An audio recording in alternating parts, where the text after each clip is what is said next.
আমার সাথে আমার বন্ধু মারা গেছে, অসংখ্য মানুষ রাস্তায় পড়ে মরে আছে। একটা দিকে মৃত্যু না, আপনার উপর দিয়ে ড্রোন আসে, নিচে মাইন থাকে, তারপরে মিসাইল এসে পড়ে।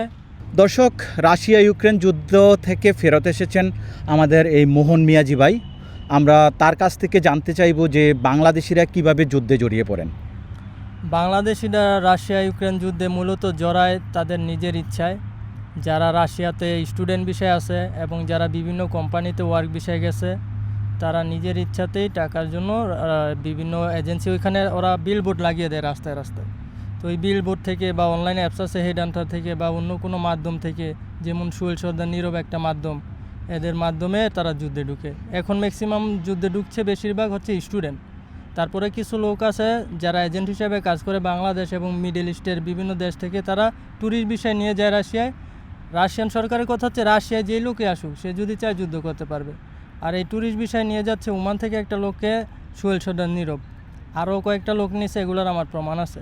তো ও এজেন্ট হিসেবে কাজ করতেছে, আর আরও অনেক এজেন্ট আছে ওইখানে। আর মানুষ যখন যায় তারা আসলে যুদ্ধের এই ভয়াবহতা সম্পর্কে কি জানতে পারে? প্রথম কি জানে? ম্যাক্সিমাম মানুষই প্রথমত এটার ভয়াবহতা জানে না, যেটা আমরাও জানতাম না। ওইখানে যাওয়ার পরেই, ওইখানের বাস্তব অভিজ্ঞতা দেখার পরেই সে বুঝতে পারে কোথায় আসলো। আসলে আপনি যদি জানতেন যুদ্ধের ভয়াবহতা, তাহলে কি আপনি যেতেন? কখনোই না। যুদ্ধের ভয়াবহতা কেমন?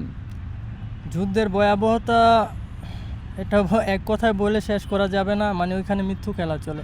আমার সাথে আমার বন্ধু মারা গেছে, অসংখ্য মানুষ রাস্তায় পড়ে মরে আছে। মানে ওইখানে কোনো মানবতা নাই।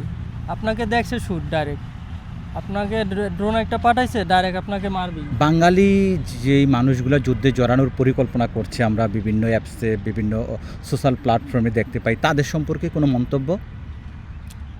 আমি তো সব সময়, আমাকে অনেক মানুষ নক করে যে যুদ্ধে কীভাবে যাব। আমি সবাইকে পায়ে ধরে না করি, আমি তাদেরকে সবভাবে বোঝাই যেন কোনোভাবেই সেখানে না যায়। কারণ ওইখানে শুধু একটা দিকে মৃত্যু না, আপনার উপর দিয়ে ড্রোন আসে, নিচে মাইন থাকে, তারপরে মিসাইল এসে পড়ে, প্রতিটা সেকেন্ডে মৃত্যুর সাথে লড়তে হয়।